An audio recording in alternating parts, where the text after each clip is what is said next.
41 and a half years in with Matthews, and I had 8.5 years with Charlotte. So this summer was my 50th year in Waxhaw law, and 50 years in municipal law. That and $2.50 I can get a cup of coffee. Yeah. I like that sound. What is that? The bells?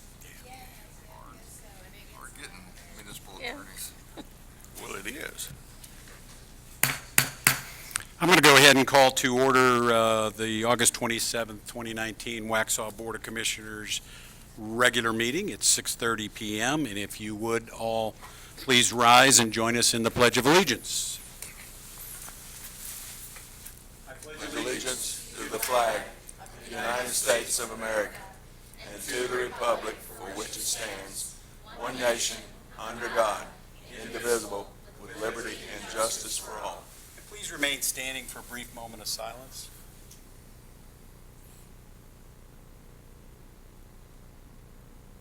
Thank you.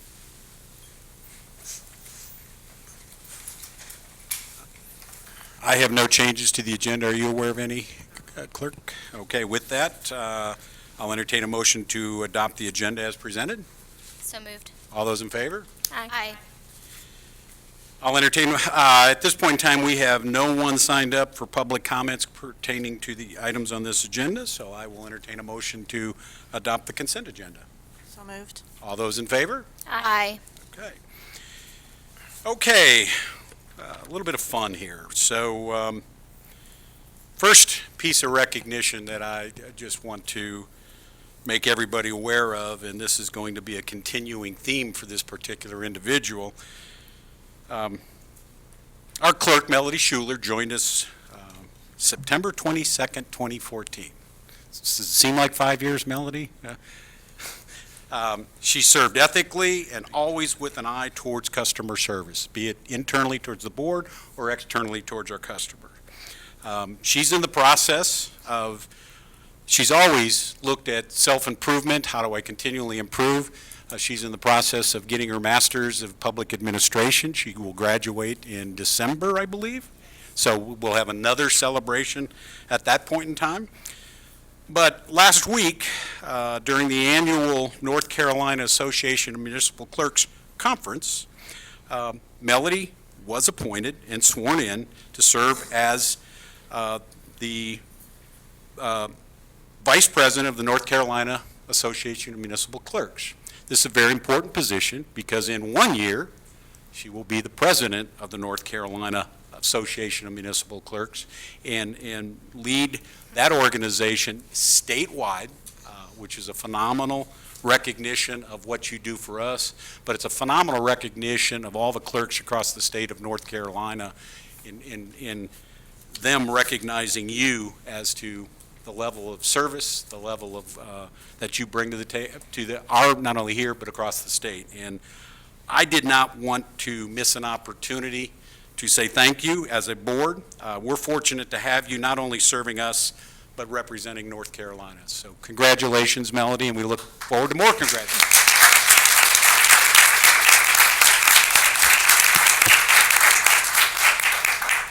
Thank you, Mayor. It's an honor to represent Waxhaw in this capacity, and I do appreciate your full support. You're more than welcome. Thank you. Okay, this next one is a little bittersweet. So we started something in the last 2-3 years of the key to the town, and it's bestowed upon distinguished citizens and residents as well as honored guests of the town of Waxhaw. In Waxhaw, the act of giving the key to the town is symbolic. We don't have gates to unlock. We're a very open and giving community. The presentation of a ceremonial key honors the outstanding civic contributions of each recipient. It's given to people who have changed how Waxhaw feels about itself and those that have contributed positively to the town and the lives of residents. I can think of no one more deserving than one Miss Gladys Carr, a Wingate alum, a math teacher, active in South Piedmont Community College, member of the Waxhaw's Women Club, the 2017 Union County Woman of the Year, a former Grand Marshal of our Christmas Parade. She practically grew up in the building that is now Maxwell's Restaurant, where her dad ran a general store. She has, through the years, connected old and new, helped us make friends we didn't even know we had, and embodies what really Waxhaw life is. We're a community. Gladys is taking that next step in her journey. It's a tough one. She's moving close to her son so they can watch and protect her like she has done for so many, many, many people in the town of Waxhaw. And while change is inevitable, Gladys, we want you to know you can hop in that Toyota and come back here anytime. You're always welcome in Waxhaw, and we always want you to know Waxhaw is your home. And so it's my honor to present to Gladys Carr the key to Waxhaw. The door's open anytime.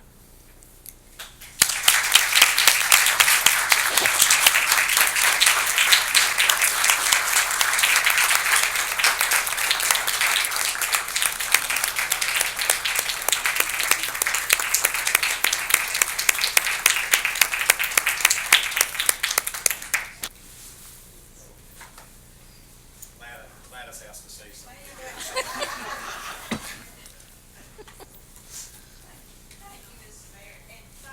Ladies and gentlemen, I'm so happy you're here. I may have a dress now that says Monroe, but you know my heart will always be Waxhaw. I love everything about it. I have been so appreciative that this was my home. My parents loved it, my brother and sister did. I think of my teachers, my music teacher, all of you who have worked with me in whatever we were doing, whether it was a centennial or whether we were trying to get the McDonald House remodeled or a parade or a musical event. So thank you for this. I feel so deeply honored, and I'm as grateful as I've ever been for any gift I've ever received. This is truly emotional for me, and thank you for saying I can come back, that I may surely come back. Thank you most sincerely, and thank you.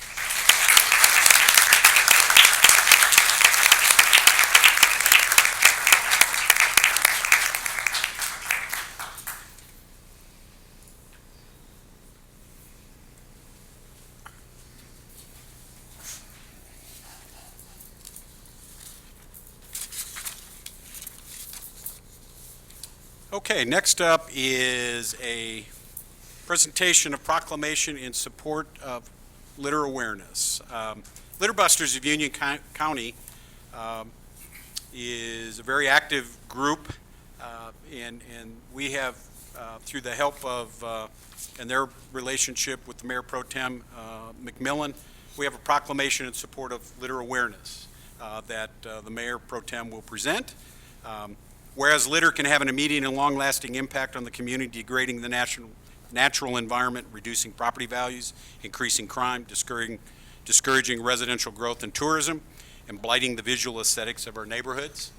And whereas the Waxhaw Board of Commissioners has a strong interest in reducing and eventually eradicating roadside litter and litter in our waterways, and whereas all members of the board and of our community are strongly encouraged to properly dispose of all trash, recycle in accordance with the established guidelines, and foster litter control awareness.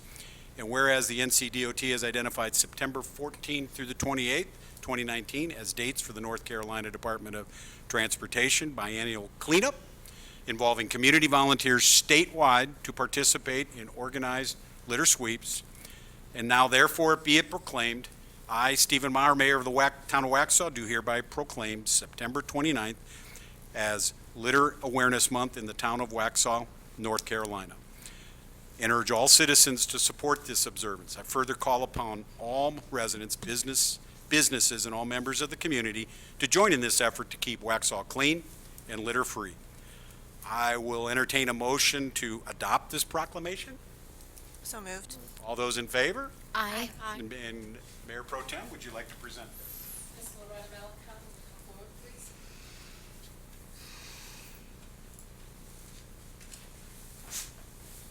On behalf of Waxhaw, we would like to present this proclamation. Thanks to the Montgomery Mayor, our town Interim Town Manager, Erskin Smith, and the Board of Commissioners.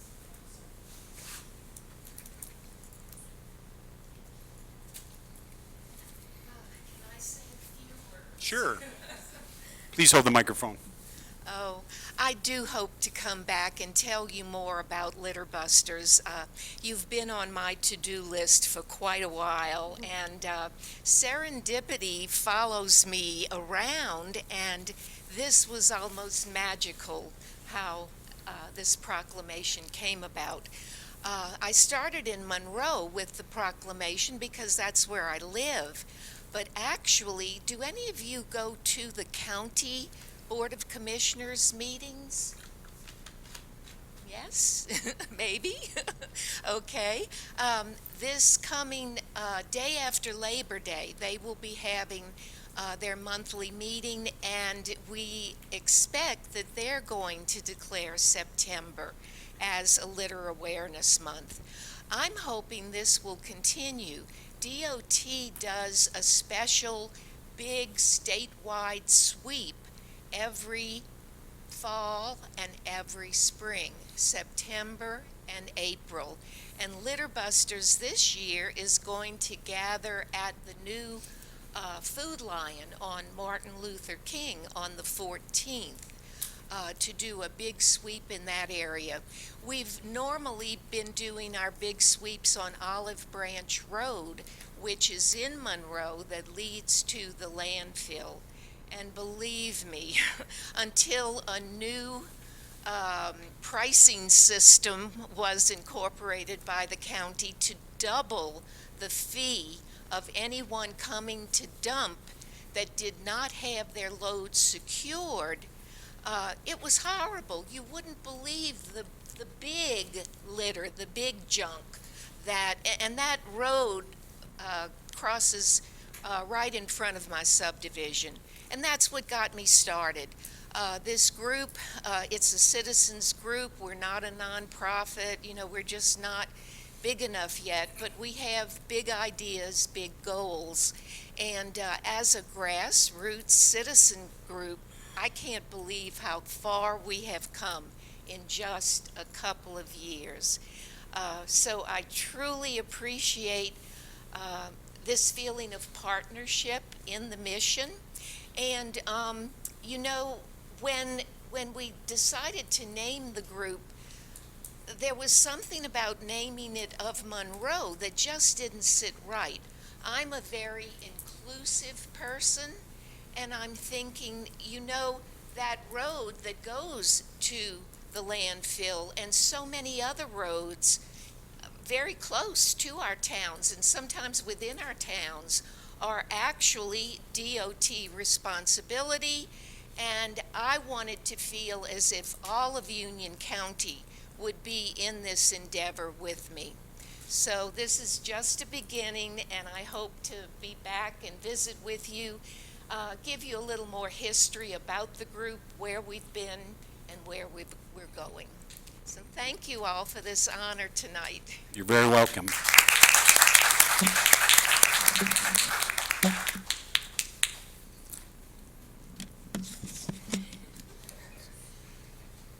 Do you want to turn that off too, just in case? Next up, presentation of fiscal year 19 draft unaudited financial results. Lisa White, our finance director. Welcome, Lisa. Thank you. Good evening, everybody. Make sure I remember how to do this. So our fiscal year ended June 30th. As you all know, I want to do a little bit of overview for our audience, just to kind of remind everybody that governments have to use a different kind of accounting. We use governmental accounting, and we're governed by the Government Accounting Standards Board, which is a little different than corporations use. We have a different function. We provide services. We don't manufacture anything, so therefore we have different kind of accounting.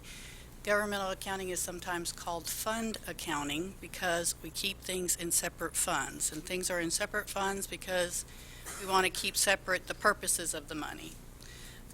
So each fund has a separate self-balancing set of books. So it's got revenues, expenses, and a balance sheet. So each one looks like its own little company. Each one has its own budget. And so at every year we adopt an operating budget, but throughout the year, as projects come up, we could adopt a project budget, which we all have done several times last year. We have grant projects or capital projects that come up, and we adopt those budgets separately, and that's why they may not appear in our operating budget that we're doing every spring. We can amend those budgets during the fiscal year, and I'll go over those amendments. But here are the funds that we have right now. I believe there are 23. So most everything happens in the general fund. All the operations, all the departments are in the general fund. We originally had one capital project fund when I got here, and all the projects were in there. And we couldn't tell what the balance was on any given project. Kensington was in there, Nesbitt Park was in there, a whole bunch of stuff was in there. When somebody asked how much was left, I didn't know. So that's why last year we broke all those funds apart. And so over on the other side are some of the funds that we broke out. Some of them were already here. We had the rental property fund, but anyway, some of those funds have to be kept separate because, like the police, state drug, and federal drug, those are mandated by state law and federal law that they keep their money separate. So some of those things need to be kept separate anyway. Here are the capital project funds that we have just recently, some of them adopted. We just adopted the Kensington Grant project, just to remind everybody all the funds that there are. Here are the budget amendments that we did during fiscal year 19. We started out the year with $11,606,000, and the very first thing we did was we took the building inspections out of the general fund because there was new recent legislation that required that we keep those monies separate, and we make sure that we only spend building inspection revenue on building inspection items. So that's the very first thing we did, was we took the building inspection department out of the general fund. And then we had a small for the pet data that we just set up so that someone can collect our animal licenses. We had to appropriate extra money for the Nesbitt Park project, and then anytime there's a wrecked vehicle, we get insurance proceeds, but of course we're not expecting to wreck a vehicle, so the insurance company gives us money, and we have to allow the police department to spend that money, and so therefore we have to recognize revenue and recognize expense, and so that's what we did there. So those are the times that we amended the budget. So the good news is that our general fund ended the year with an increase to fund balance of $1.6 million approximately. There are two basic reasons for that. One is our revenues came in higher than we budgeted, and our expenditures came in lower than we budgeted. So I've broken those two out there, and I'll explain to you why in general that happened. First thing, our revenues exceeded our budget, which is a good thing. Our investment revenue came in much higher than budgeted because the $75,000 was budgeted because when I got here, it wasn't until February that we started an investment program, and so I was only here a half a year the year before, and then this year I invested for a whole year, and so that's why it came in much higher. Sales and use tax and also franchise tax are higher than budgeted because statewide the economy is doing well, so a lot of the municipalities are seeing positive growth in those. Our real and personal property, I think I have I have a slide on that. So property tax is a hard thing to budget because when we're budgeting, we start out, it's March, April, May. In April 1st, the county gives us a draft estimate of what our scroll is going to be. It is never complete. They don't have all the records yet. So we use that, and then we also use kind of our historical growth, but you don't want to overestimate. And plus, state law requires that you have to estimate, or you have to have your revenue budgeted less than your collection rate the year before. So basically, we budgeted less than our scroll, which is good. You can see our tax scroll there. So of our tax scroll, we have 24,000 uncollected, and we have a 99.65 collection rate. But budgeted, obviously, we budgeted more conservatively, and so that's why we have the 118,000 over budget. Motor vehicle tax, same thing. We never know how many cars there are, and the cars are a little bit also, well, actually a lot affected by the economy. People buy new cars when there's a good economy, so that's a good sign. Here's, again, the interest increase over the prior year and increase over the budget. Franchise tax, interestingly enough, we budgeted almost exactly what we got the year before, but again, when you're budgeting and, you know, I start doing the budget actually in March, so you don't know what you're going to get the year before, and you don't know really what the growth is. We get those franchise tax, sales use tax, and several others. The league sends out a memo every April and gives us their idea what the growth is, and actually we've been budgeting what they've said. I think they said that was going to grow 4%, but I think it's grown much better than that. So so these are good reasons, good things. So again, that was the 726,000 of revenue growth. And then the other side of it is we didn't spend all of our expenditures. And the biggest reason for that is the salaries. We have $353,000 of unspent salaries. Most of that is planning, engineering, and police department. So that's where that 889,000 comes from. 40% of that unspent expenditures is because of open positions, which we hope we don't have anymore.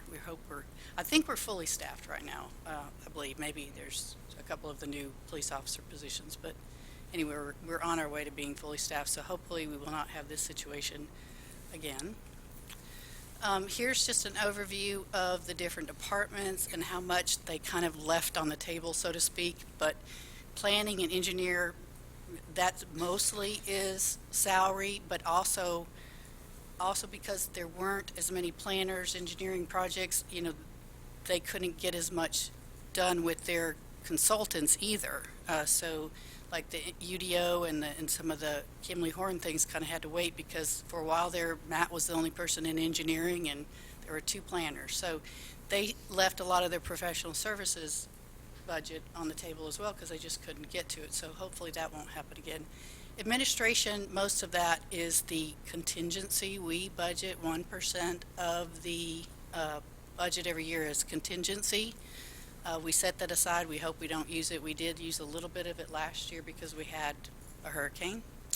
So we moved some of that contingency into a new emergency management department, and that hurricane actually taught us kind of a lesson. We need to have some set aside. So this year we set some aside and made a special department for emergency management because we had Billy does emergency management, Kelly does emergency management, police department has some, so we kind of tried to consolidate it to where we were having a coordinated effort. So basically that's just kind of an overview of the 889 unspent dollars.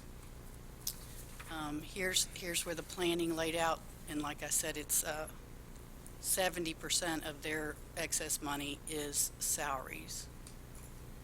Engineering also, same situation. And police department had it almost fully staffed, but they still had some replacements and open positions.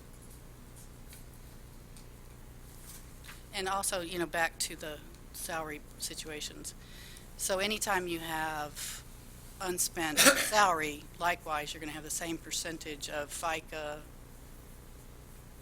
insurance on all that kind of stuff because FICA is a percent of salaries, retirement is a percent of salaries, 401k is a percent of salaries. So all of those accounts are going to act in conjunction with each other.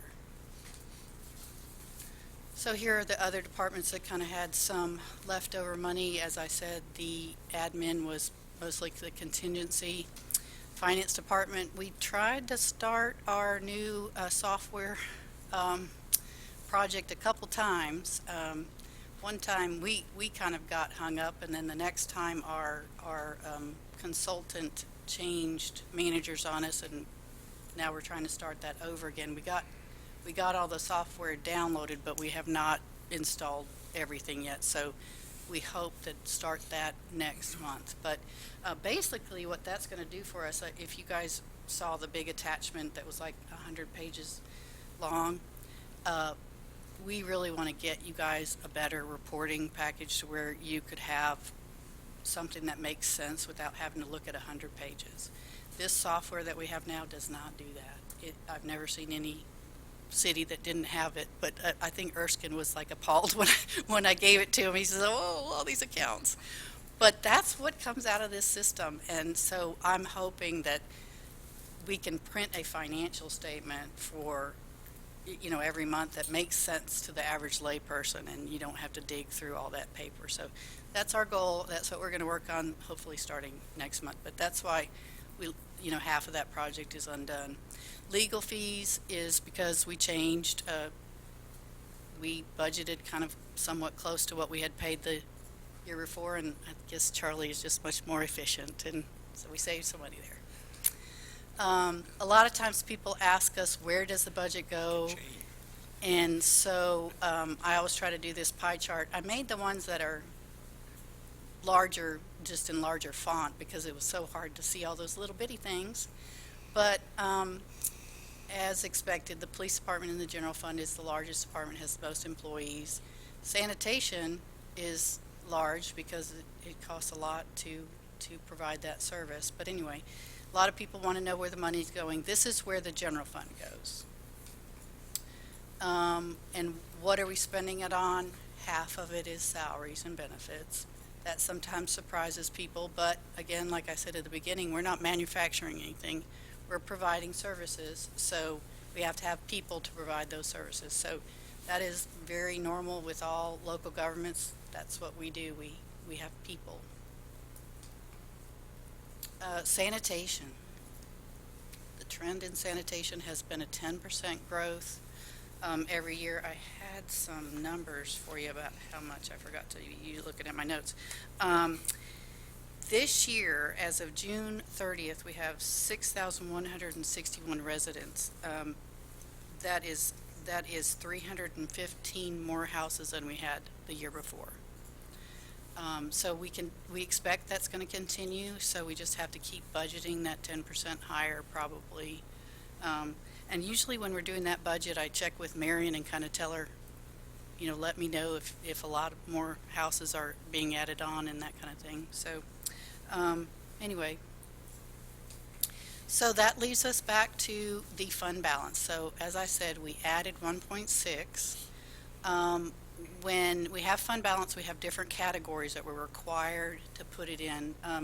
Non-spendable and state restricted are things that are the state mandated. Certain things have to be restricted.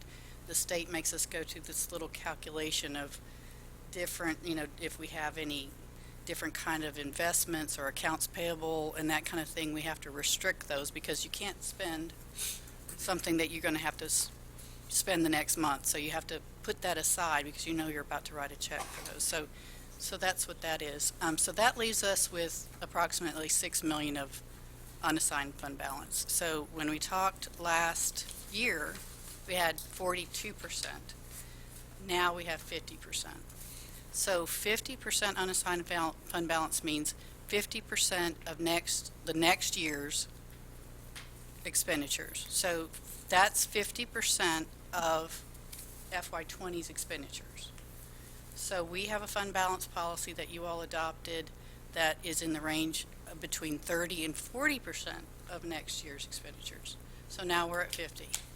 So I'm pretty sure you guys are going to want to know how much money that is. So the difference between 40% and 50% is approximately $1.2 million. The difference between 30 and 50% is approximately $2.4 million. So we have that much extra. You guys can decide, what you want to do with that, but basically it stays in fund balance unless you guys appropriate it to something else. Just a little bit about the other funds. The rental property fund ended the year at about $200,000 fund balance. We did appropriate $185,000 in FY 20. We could appropriate, if whatever project goes on there, we could appropriate the rest of the fund balance if need be.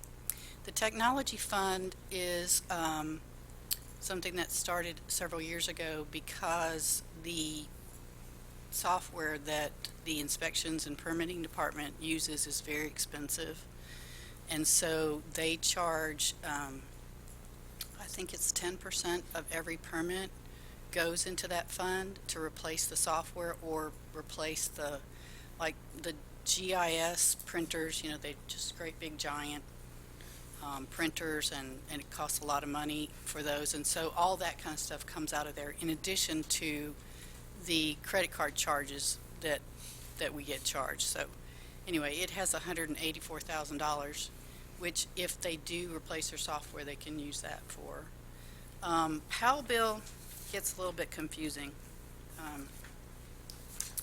So PAL bill that we get from the state now is at $349,000. We also had interest of $24,000 again because we had fund balance in there and I was able to invest it. So we did not do paving this year.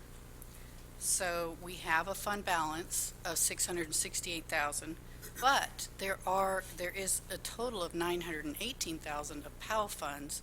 There is $250,000 of PAL funds in the TAP grant.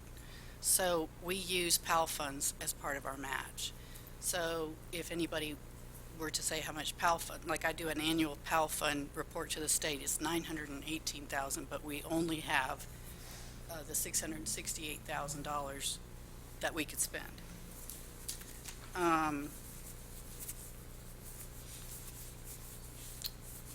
Cemetery fund we set up last year because it was in the general fund and it obviously makes a little bit of money. And last year they needed to buy a piece of equipment and there was no really way of recouping the amount of money that they had raised, because if it's in the general fund it just kind of gets lost. And then in addition, eventually we're going to run out of graves to sell because they make that money on selling graves, and so you have to maintain a cemetery in perpetuity. So you kind of have to start thinking now that we need to accumulate a fund balance because they're still going to have to take care of the cemetery from here on out. So that's why we decided to set that up. So I think we understand where the police federal drug comes from. One important thing is, we got the COPS grant, the big technology partnership with the school, and the police are using their federal drug fund as the match for that. So even though it looks like there's $36,000 in there, we transferred that out when we did that budget amendment to set that up. So that's being used. The Explorers, the kids used a little bit of money this year. They didn't have any big activity or big fundraiser. Eventually, that $6,000, they kind of accumulated that a couple years ago. They had a talent show, and so eventually the board is going to have to appropriate some funds to keep that going. That $6,000 could last them a year or maybe two, but eventually, we'd have to support them unless they go out and have another fundraiser. The CIP reserve fund is that $650,000 that we appropriated this year. We had put $300,000 in the year before, so we have $950,000. That's the seed money for a project or the start of the CIP, whatever we decide to do with that. That's yet to be determined. Building inspection did accumulate a large fund balance this year. Their revenue is much higher than normal because of the Ardmore apartments. and obviously doing well. So at some point, the board might want to consider a fund balance policy for that fund as well. It can't be used for anything but building inspection related items, but you have to decide, like, there are things we could charge to it, like we could charge an allocation of building rent, electricity, and all those kinds of things, but we haven't decided whether or not to do that or not. So that's a discussion probably for next year's budget. STP, that's the $25. So that's how much we brought in, but that is not a full year. Even though we passed that in the budget in July, it took the DMV quite a while to catch up. They started charging people for new cars, so people noticed it right away, but there's like a 3-month lag from if your car needs to be renewed in November, you usually get that notice in like August. So even though we told them in July that we were adopting the fee, it took like till November to get a full month. So that I expect that hopefully we'll get $298,000 this year. So roughly, I think we budgeted in FY20 $520,000, but that means we have a little bit more than what we had budgeted. So roughly, if we wanted to do a project, I estimate that we'd have about maybe $540,000 this year. If we, of course, whenever a project comes, we'll have to kind of do a better job of estimating, but that's how much we've accumulated. Capital projects, the original capital project fund that I said everything was commingled into. We tried to get everything out. We most recently took the Kensington grant, and that $1.3 million is our side of the grant that we transferred into the new fund. So that $469,000 that's left is the Landover money. So Landover gave us $500,000. And so that's all that's left of the Landover money right there. So whenever there's a project that can spend that, then Matt's aware that that is there, and then we'll apply that to some transportation-related project that money is able to be used for. Waxhaw Fields, it has $955,000 left in it. That's its funds balance. So whenever that project gets going, that's how much cash we have.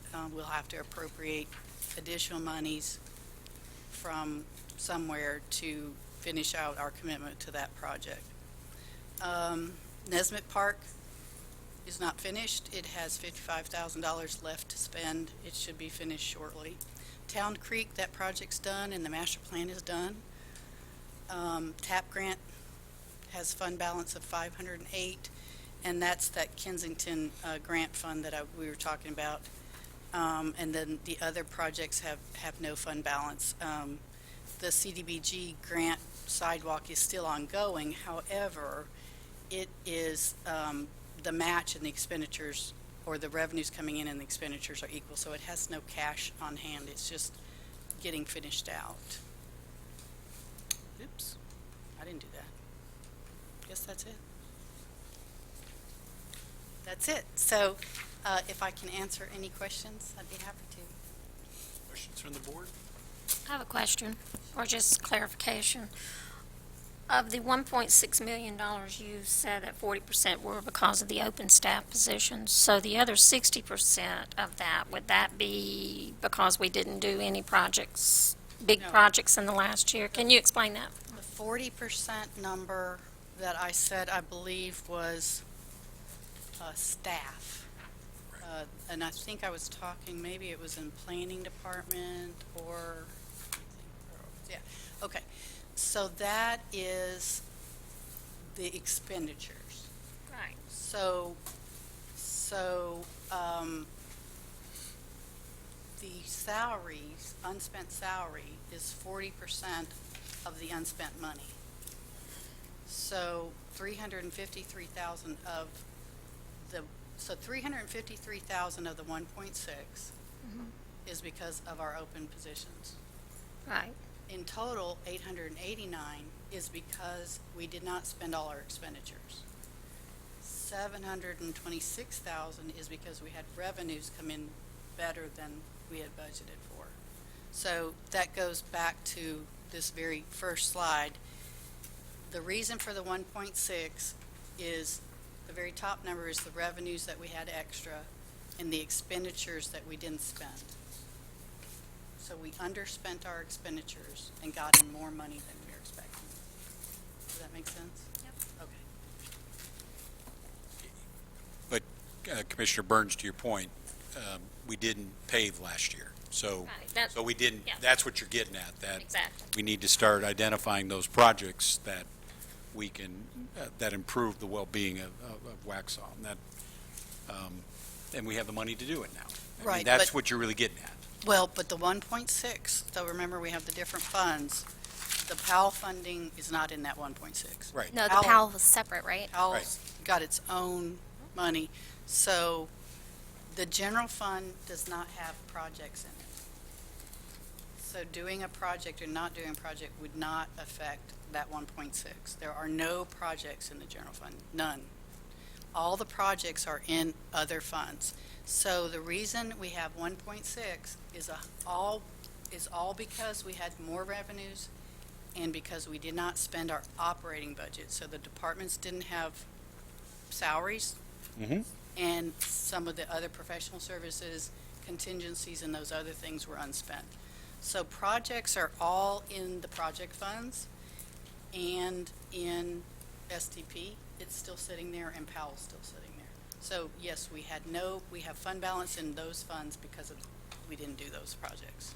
Can I ask a clarification? So if we were to identify a new project and Yeah. create a new fund for that new project, we could transfer money in from that Yes. 1.6? Yes. Okay. So if you guys decided to use that unassigned fund balance, wherever it is, basically that extra between the 30 and 50 or 40 and 50, which basically is you have $2.4 million. You would appropriate that and remove it from the general fund and set it up in another project. Every project that we will have will be in its own project. So because you'd need to know how much is left, because if it was all together and somebody wanted to know how much do I have left to keep going on this project, we wouldn't be able to tell you. Well, you can in some software, we can't in this software, so that's why we have it. In some places you could have a capital project fund and you'd be able to keep your projects separate, but we don't have a way of doing that. I think the point Commissioner Burns was trying to get at is we had attrition and we were short-staffed, so staff couldn't get to the things That's true. that could begin to define the projects that then we could go put money in project funds, et cetera. They're all interrelated. Yes, that's Yeah. definitely, because like I said, there was only Matt, in engineering, and I think Kevin, who's doing the PAL bill funding, paving, didn't come till much later, and so they couldn't get that done. So yeah, I think we're in a much better place now to hopefully get some of that going. Well, that 2.4 million, that's up to 2.4 million if we reduce it down to the 30%. But if we keep it at the 42% or around the 40% where we were last year, then that reduces it down to 1.2 million. Correct. Okay. So, I think, and let's do this in sequence, and I think as a decision-making, so one of the things last year when we were looking at the budget, we talked about we would probably have to go out and borrow money for the YMCA. We might not have to do that depending upon where we decide the money. where we want to fall into policy-wise, which, we would, that's a decision that this board will have to make. So, Commissioner DeFinis. So if I take the STP and the PAL bill, we have, give or take, 1.1 million to do transportation projects. Correct. And then from a capital, CIP, capital improvement fund policy, we have approximately 1.2 that we can work with, going up to 2.4. Correct. Okay, thank you very much. Mayor Pro Tem. Now, with the Waxhaw Fields project and the YMCA, we have, I think you said approximately 900,000 that's there now, but that's not the full amount that we will need. No. So we will need additional funds moving forward for that to complete our end of what we need to do towards that project. And this 1.2 or up to 2.4 as well may have to or may need to go towards that, because that money is sitting there now to increase the money in the Waxhaw Fields project. Well, as the mayor That's what I said, was that's saying, kind of yeah. a Right, that priority was you my, all right, would that pick, was right? my follow-up with that fund, with that money there. Okay. Yeah, and the staff has the project list that you had asked for. It's a really long list. We look forward to seeing that. They're, Absolutely. yeah, the department heads are working on trying to put the priorities in the year estimates of that document. Right now, it's just a straight document without any years to it. So that's what they've been assigned to do now is try to prioritize those projects before bringing it to you. And thank you, Manager Smith. You sent a note out today saying you've got your arms around the operational part, and now you're looking at the capital or the project list. So for a September discussion. So thank you for clarifying that as well. And noticed I slipped in the September date here just in the public forum too. So Just to lock me in. So I have another clarification. The $500,000 that we received from Landover, was that not, and correct me if I'm wrong, please, designated towards Waxhaw, Marvin, and Kensington? Did we not? I think Matt can answer that better. Part of it is for Revival in Kensington. We classify that as a high hazard. We contributed a portion of that to have the stoplight improvements. So there's a statement there from them. So it's, in my mind, I want to try to put that more toward mitigations too, with bridges, and a lot of them, like the sidewalks that they don't currently have along Waxhaw Public Road, along the front of Phase 5. So it's not necessarily out there floating unused, but it's getting marked in a way. That's certainly part of the conversations that we're moving forward. So just a clarification, that was monies they gave to Waxhaw for various projects. They are on their own dime with the partners that own the various properties. They're doing the Waxhaw, Marvin, Kensington intersection. This fund does not touch that, correct? Yeah. Separate. Yeah. Okay. Thank you very much for the clarification. Other questions? I have for Mr. the Burns. Powell bill, you said that $250,000 was used for the TAP grant. Yeah, it's not used yet. What- It's still Okay, there. but for from the Powell Powell bill. Fund. Yeah, that was. So part was of our anything match used other than that last year in Powell? for the Powell? About $50,000 for patching. Okay, Yeah. So. thank you. Yeah. Kensington Drive was 100,000, just slightly in fiscal. Still got 350 to 400 plan coming. Okay, thank you. Other questions? Thank you very much. How's the auditor doing? So we're all ready for everything's, I'm just really excited. It should come out on time this year. So they will be here on Tuesday. Okay. I think it's going to be just speedy, and we should be able to turn in our audit report on time on October 31st. And as soon as we get that approved by the state, we'll come back and bring you the final. So just to remind all the citizens, anybody that looks, all this and all the details are out on our website, but everybody needs to remember those are draft until they're audited. So these are just draft numbers. I don't expect anything to change, but just so everybody remembers that they're not official until we get the blessing of the auditor in the state. Just the thought of turning in an audit on Halloween, just I never thought of it that way. Oh, no. thank you very much. Thank you. Okay, moving on to old business. Action on Prescot Village Conditional Use Permit Amendment Petition CU 008935-2019. Mr. Wells? That hearing's over.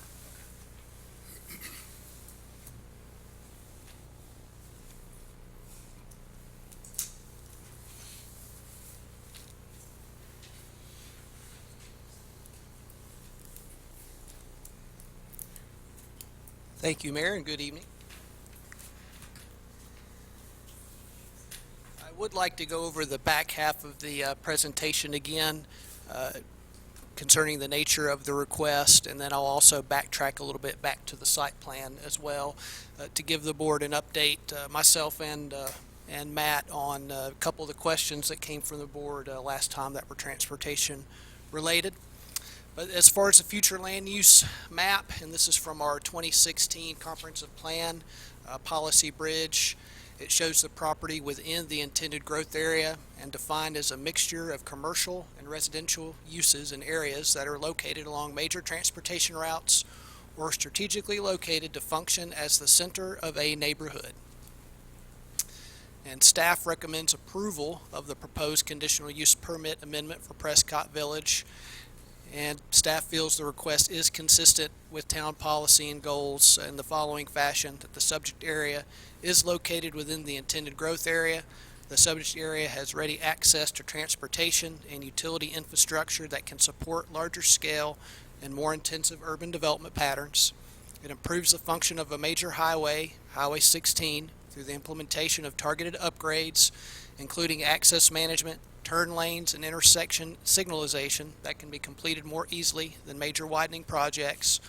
Pursues road connections to connect Highway 16 to neighborhoods adjacent to it. Collaboration with developers to revise approved plans to make additional external connections and construct through streets where such opportunities exist. Is either immediately adjacent to or nearby more intense development and would eliminate pockets of undeveloped land within the town. It connects old and new neighborhoods with walking trails that tie into the Carolina Thread Trail Regional Trail Network. And just a review of the staff proposed conditions: the applicant will continue to abide by the written decision approved by the conditional use application in 2007, except as amended by their current application. If a new finding or conclusion conflicts with any from the original written decision, then the new finding or conclusion shall apply. The applicant shall abide by the conceptual site plan as submitted with the conditional use permit amendment. The site plan shall replace the original site plan submitted in 2007. Each individual parcel is required to submit their development plan to staff to review and approve based on the town requirements. The transportation improvements will be completed based on the Prescot Village phasing plan submitted as part of this conditional use permit amendment. The applicant shall construct a paved greenway trail parallel to the creek for the area in Phase 1 based on the Carolina Thread Trail design specifications. This greenway shall be complete during Phase 2 of the project. Once complete and accepted by the town, the greenway trail shall be dedicated to the town for maintenance and upkeep through a permanent pedestrian easement. Permanent pedestrian easements shall also be dedicated to the town across the creek for future access into the YMCA and Town of Waxhaw property to the north and through the open space area. The specific placement of these easements shall be determined once engineering for the greenway is complete. The Planning Board unanimously recommended approval of the conditional use permit amendment request. The Board of Commissioner options would be a motion to approve the conditional use permit amendment or a motion to deny the conditional use permit amendment. And as part of this request, the Board of Commissioners shall also evaluate an application and determine that, number one, the use requested is among those listed as eligible in the district in which the subject property is located or is to be located, and that the conditional use will not materially endanger the public health or safety if located where proposed and developed according to the plan as proposed, that the conditional use meets all required conditions and specifications, and that the location and character of the conditional use, if developed according to the plan as proposed, will be in harmony with the area in which it is to be located and in general conformity with the plan of development of Waxhaw and its environs. And as far as the staff recommended motion for reasonableness and consistency, the request is consistent with the comprehensive plan and future planning goals of the town of Waxhaw, is reasonable and in the public interest as it will encourage infill development within the intended growth sector and improve the transportation and pedestrian network within and adjacent to the project area. And the board would have a couple of other options for the reasonableness and consistency statement.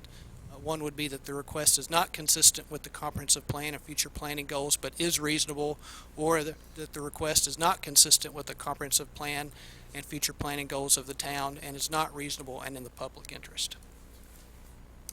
So with that, I will backtrack to the site plan, and just for a quick review, phase 1 of the plan would be up here in the northeast section of the proposed plan. Along the eastern section is Highway 16. On the north boundary is 12 Mile Creek. The southern boundary is Pine Oak Road, and then the western boundary would be Prescot subdivision, the current residential subdivision. And again, phase 1 would be in the northeast corner parallel to Highway 16. That's the darker area there. Phase 2 would be the crosshatch area, roughly southeast area of the property up to approximately the roundabout and south of the roundabout. And then the rest of the property would remain in open space and or future phase for future consideration. And staff was on a conference call with the applicants yesterday to discuss a couple of the questions that came out of the last board meeting, and that would be concerning the phasing plan. And I would ask Matt, if he wouldn't mind, come up here and provide the board with that quick update. Right. So the question was whether or not we could try and get the connector road built between Pine Oak and Prescott Glen in the first phase, and we discussed that in depth. The issue being, one, it wasn't a requirement of any of the original TIA. It was really an ask to help enhance the issues we already have on 16. Knowing that the bridge replacement is coming in and that's a detour was, I think, the impetus for that. But because the developer wants to kind of finish phase 1 next spring, the ability with so much being out of their control, it really didn't, we didn't have great leverage to want to expect that at the risk of the project itself. What we did land on was that the design, the right-of-way dedication, and the bonding on the roadway would be complete in phase 1, and the permits to DOT will be applied for. And then if that engenders a speedier process, then we can engage that. But we didn't want to put too much of a burden for that particular segment. The bridge replacement won't come in until 2022, so there is more leeway to get that worked out. And so it's in phase 2 as the actual construction. It doesn't specify what portion of phase 2. And then the other item was at the end of the conversation was talk of the northbound right on Waxhaw Marvin onto Kensington. That was never a requirement of any TIA, either for Millbridge or for Prescott, and so it is not part of the planned improvements. Thank you. Anybody have clarification problems from or clarification questions from the evidence presented at the hearing? Commissioner Burns, Commissioner Westlake, Mayor Pro Tem, Commissioner Lee, Commissioner DeFinis. With Mayor, just as a reminder, the applicants are here this evening too, if you have any additional questions of them. Since we don't have any additional questions, if you would go to the motions. And this is there's 3 actions we take here. So the first one is to approve or deny. Who would like to make the motion either way? Yeah. Thank you for mentioning that. Because Commissioner Westlake has property that is part of, connected to, or not connected to, but was part of the reach-out process by the developer. She has to abstain from this. She participated in the discussion last week, but she has to abstain. So She recuses herself. Recuses herself. Who would like to make? Deliberate, but she couldn't vote. Right. Who would like to make a motion? I make a motion to approve the conditional use permit amendment CU 008935-2019. So we have a motion to approve the conditional use permit as presented with the stated conditions. Any further discussion? All those in favor signify by saying aye. Aye. Any opposed? So the ayes have it 4-0. Then with that, if you, I make a motion for reasonableness and consistency statement. first we have to do the, We can do that? to the findings of fact, and we have to go through and make a motion for each one of them. One of them? Yep. Oh, good Lord. All right. The first finding of fact, that the use requested is among those listed as an eligible conditional use in the district in which the subject property is located or is to be located. We have a motion in the first finding of fact. Any further discussion? All those in favor signify by saying aye. Aye. Any opposed? Again, 4-0. I make a motion that the conditional use will not materially endanger the public health or safety if located where the proposed and where developed according to the plan as proposed. So we have a motion on the second finding of fact. Any further discussion? All those in favor signify by saying aye. Aye. Any opposed? I make a motion that the conditional use meets all required conditions and specifications. We have a motion on the table, finding of fact C. Any further discussion? All those in favor signify by saying aye. Aye. Any opposed? I make a motion that the location and character of the conditional use, if developed according to the plan as proposed, will be in harmony with the area in which it is to be located and in general conformity with the plan of development of Waxhaw and its environs. So we have a motion on the fourth and final finding of fact. Any further discussion? All those in favor signify by saying aye. Aye. Any opposed?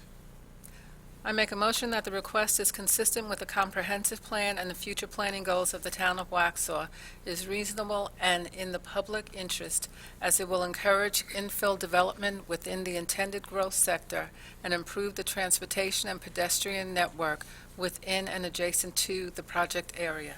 So we have a motion to approve the reasonableness and consistency statement. Any further discussion? All those in favor signify by saying aye. Aye. Any opposed? Thank you, Mayor. Thank you.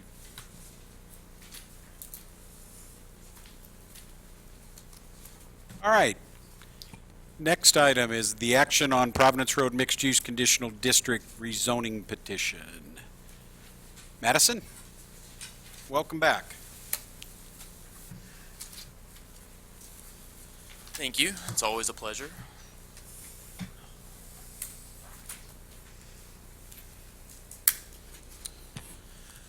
Just like Jeff, I'm going to do a quick recap of the Providence Road mixed-use development. So this is a request to rezone 17 acres located off of 3205 Providence Road South from CUC3 to CDC3. It is this 17-acre parcel here. Go to the future land use. Majority of this area is either designated as X2 existing commercial centers or G3 intended growth sector. This one in particular is the G3 intended growth sector, which is intended to be located along ready access to transportation and utility infrastructure that can already support large-scale and more intensive urban development patterns. And so the uses or allowed uses for this include a wide range of retail and general service uses. And this project or development does meet this. And so here's the preliminary site plan again. Part of the conditions for this development include the development of the Carolina Thread Trail system along 12 Mile Creek, additional landscaping requirements along the retail and coffee shop, and then also allowing parking spaces in front of this retail facility for a stub to connect to the Taco Bell. And so the retail space will be about 28,000 square feet, and then the fast food will be 6,700 square feet, which includes the coffee shop. And infrastructure. And then just another important is the elevations for this development. The major materials will be the local stone, brick, and then ephes used as an accent piece. And then the rear. And so this development, or this rezoning, received a 6-0 favorable recommendation to you all here, along with a favorable recommendation for the reasonableness and consistency statement. And so staff recommends approval for this proposed CD rezoning with the conditions below. And then the requested action here, and then a consistency statement to follow. And the applicant and engineer for the development are here for questions or concerns or comments or anything. Okay. Board, do we have questions? Clarity questions? If not, what action would you like to take?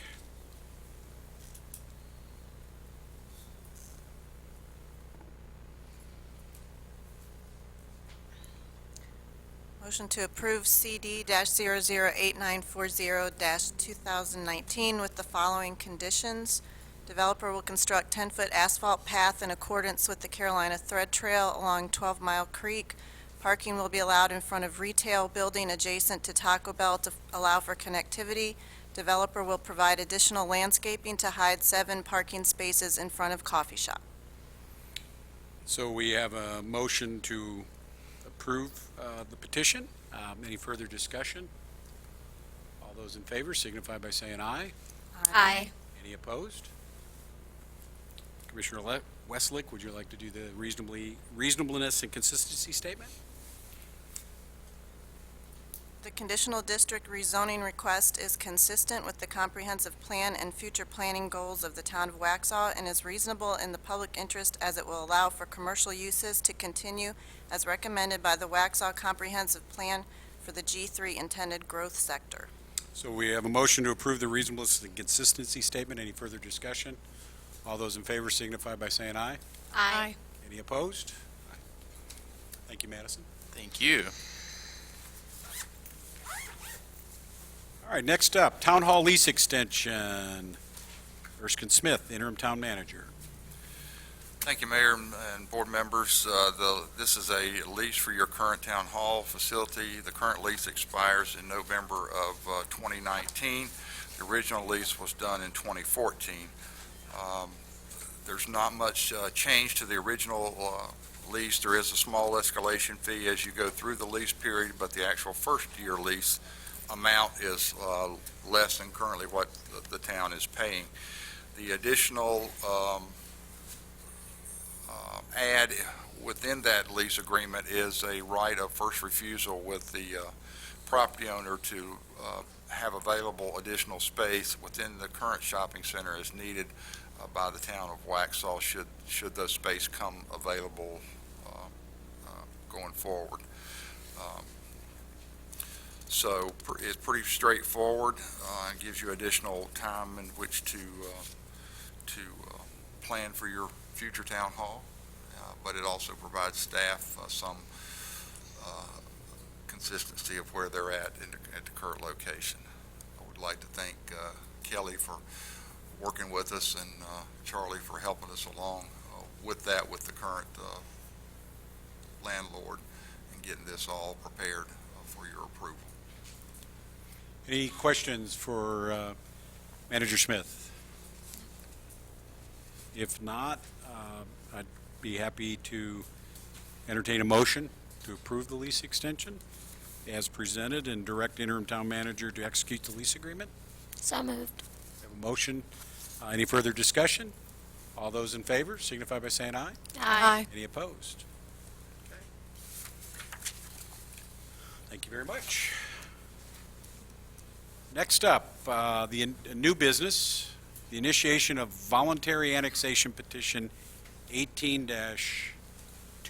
A request for annexation submitted by the Howie family. Good evening. Well, good evening. Good evening. So a request has been submitted by the Howie family for annexation of property along Highway 16. And just as a refresher, we want to review the annexation process. It's important to note that the whole process complies with the legal statutes. And so the first step is that we review the petition that's normally performed by myself and as well Jeff Wells. And then once we go through that process, kind of get a base application together, then we submit that over to the town attorney for review. And then the main point of that is to ensure that all the owners contained within the property have signed the petition. And the next step is the annexation initiation, which we are at tonight. So if the board so desires, they can adopt a resolution directing the town clerk to investigate the sufficiency of the application. Then I would certify as such, and then you all would schedule the public hearing. Thank you, Melody. And step 3 would be the public hearing, and that would be at a subsequent meeting from this one that you would set. I, as the planning director, would provide a staff report and presentation, and then of course the board would then have the opportunity to hear from anybody within the community that wanted to say or speak for or against said annexation. And then after that would be the board's decision on said annexation and adopting an ordinance for such, and that is required by state statute, has to be done after the public hearing is complete. And then the last step, if the board did approve and adopt an annexation ordinance, would be to record the ordinance and annexation plat at the County Register of Deeds office, and as well as provide that to the state, their secretary, so that they can maintain those records for their boundary and annexation survey process, and the Office of State and Budget Management for their census process, et cetera, et cetera. Any questions of our two presenters here? It's at that point in time we then have, if we get to that last step, we have 60 days to zone, correct? That is correct, as I understand it, yes. So What that means is the county zoning will remain in place for up to 60 days or upon your adoption of an ordinance, if zoning it quicker than that, but that's a little unrealistic. But it doesn't mean, though, that if it goes beyond 60 days that you have a problem. You don't. So this is the action before you tonight, basically to, if you so choose, to direct the town clerk to investigate the petition. This is the motion that you would need to either approve or deny the resolution. So, first step, direct the town clerk to investigate the petition. Would somebody like to make the motion? I make a motion to approve the resolution 2019-009, directing the town clerk to investigate annexation petition 18-223. So we have a motion on the table. Any further discussion? All those in favor signify by saying aye. Aye. Any opposed? And at this point, Clerk Shuler, have you verified that the petition was investigated and is sufficient? Yes, I do verify that the petition was investigated and is sufficient. All owners contained within the property have signed, and the property, we have a certified statement from the surveyor about that property.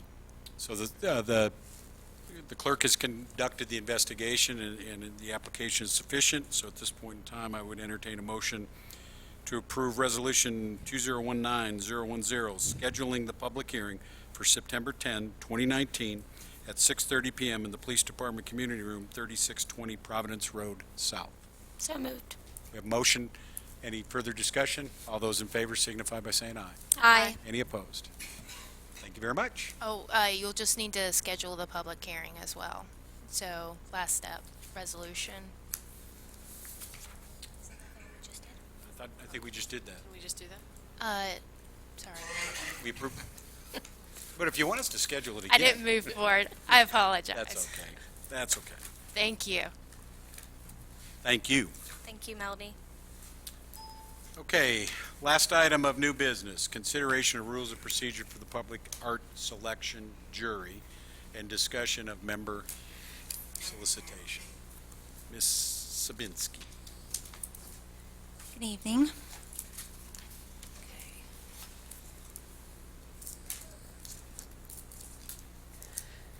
Okay, through our process of our public art policy, this is our next step.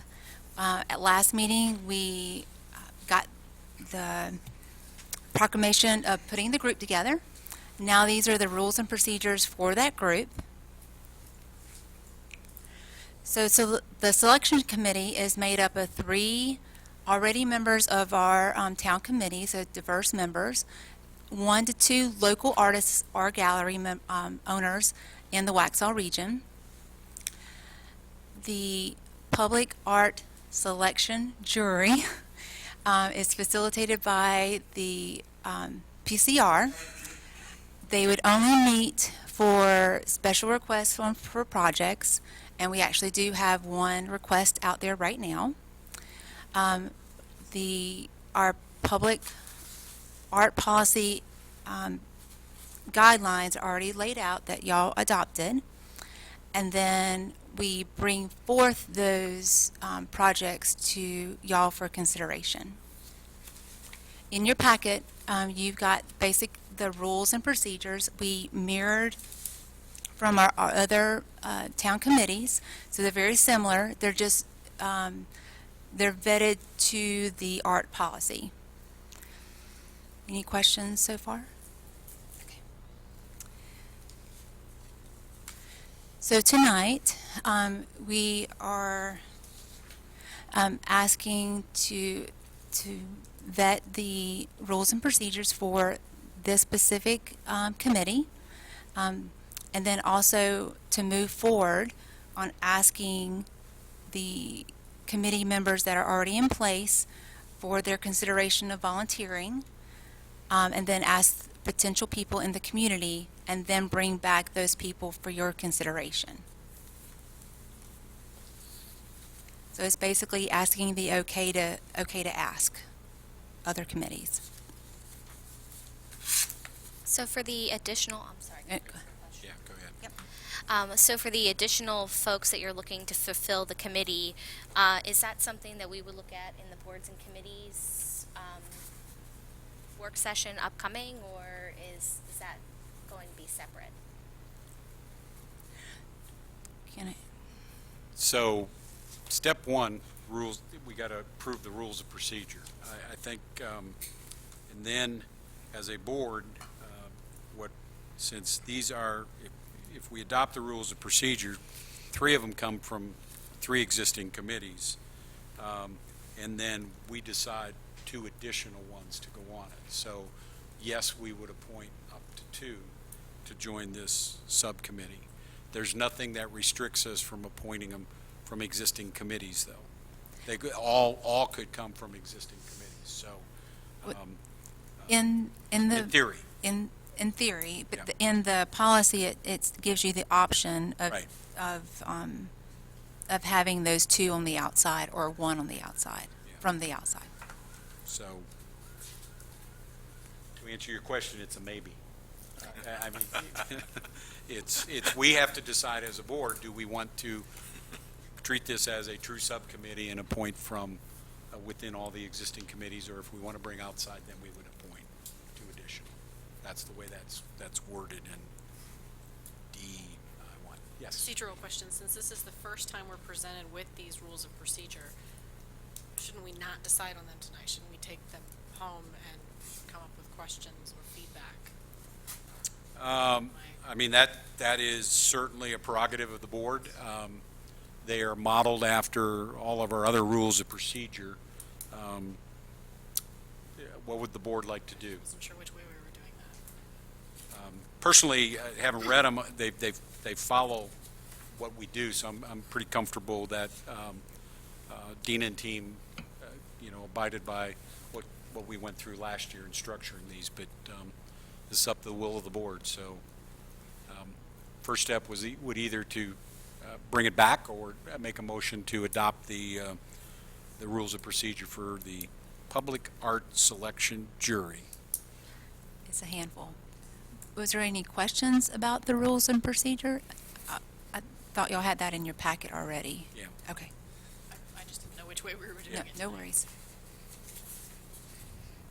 My only comment would be that I'd leave it up to the judgment of the town manager whether or not we need a staff liaison, since this is a subcommittee, or if it's administered through the Park and Rec. But other than that, everything looked fine from my standpoint. I didn't have any additional questions.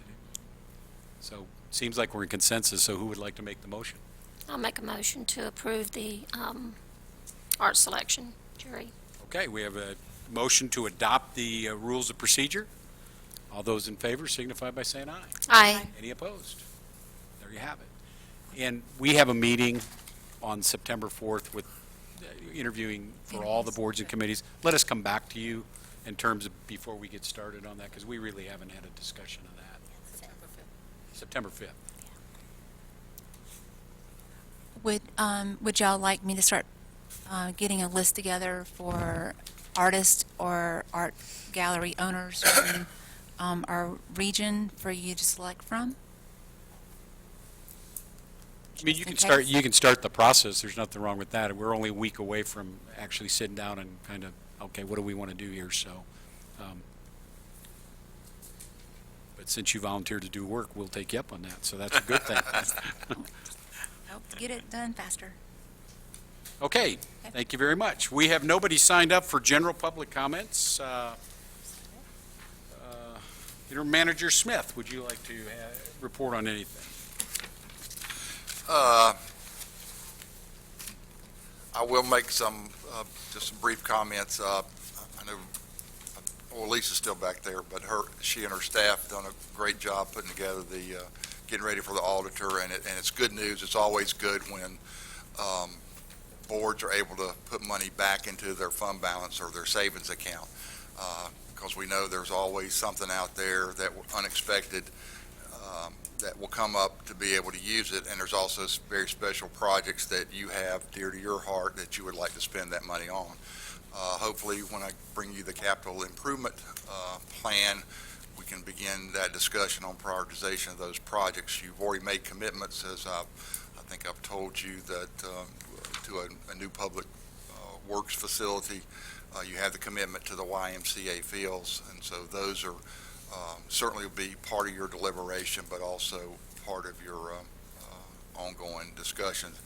And you also have, I think Kevin provided me a list of those projects that are planned to get done with the PAL bill fund. So we're getting to the point where we're fully staffed and able to do some of those projects and get them off of square one and trying to move those things forward. So hopefully you'll see some activity going on.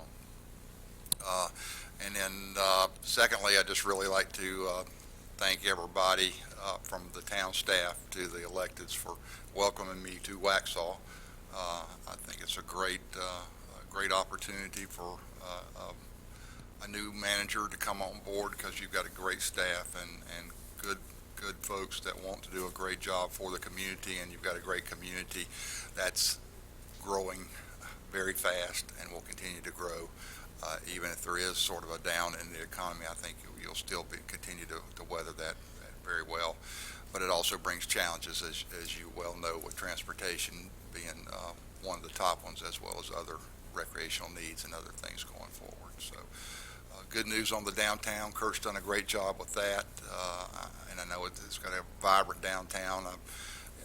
When I go to eat on Tuesday night, it's always a 30-minute wait, and I said, man, it's Tuesday night. You're supposed to be able to walk into a restaurant, but no, it's a 30-minute wait. You call another restaurant, it's a 30-minute wait. So good things are happening, and so it's going to be a great opportunity for somebody. So thank you, Mayor. Thank you. Any questions for the manager?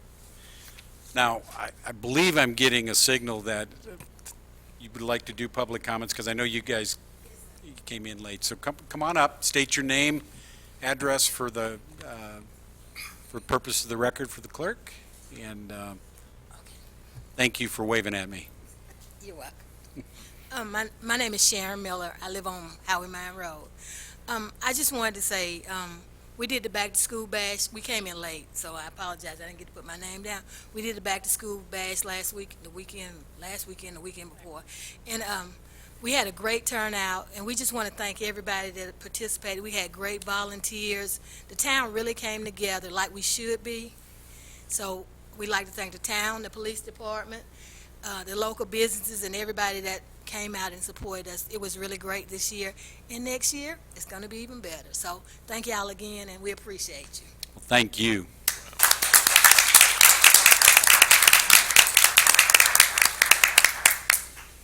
Commissioner Burns, do you have anything would you like to say? Commissioner Westlake?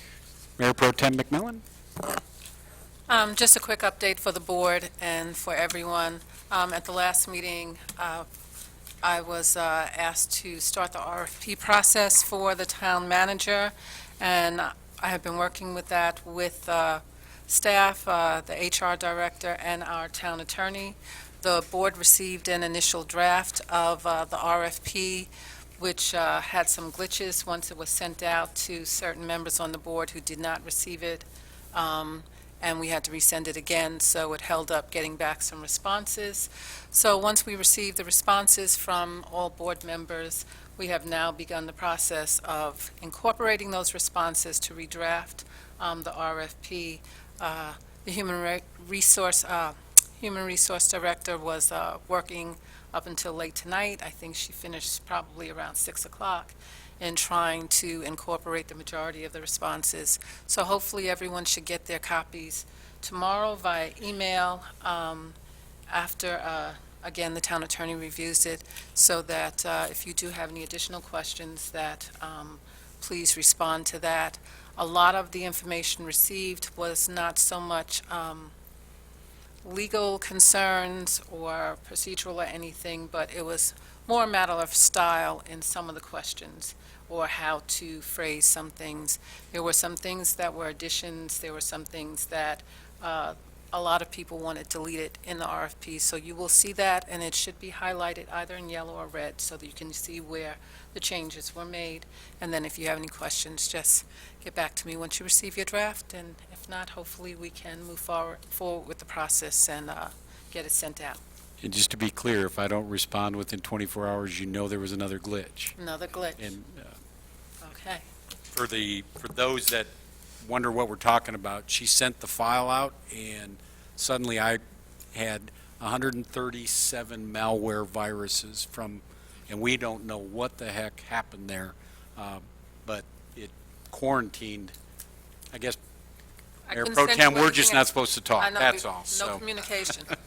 Send it via someone else to get something happened, so. Commissioner Lee? Nope. Commissioner DeFinis? No, not this time.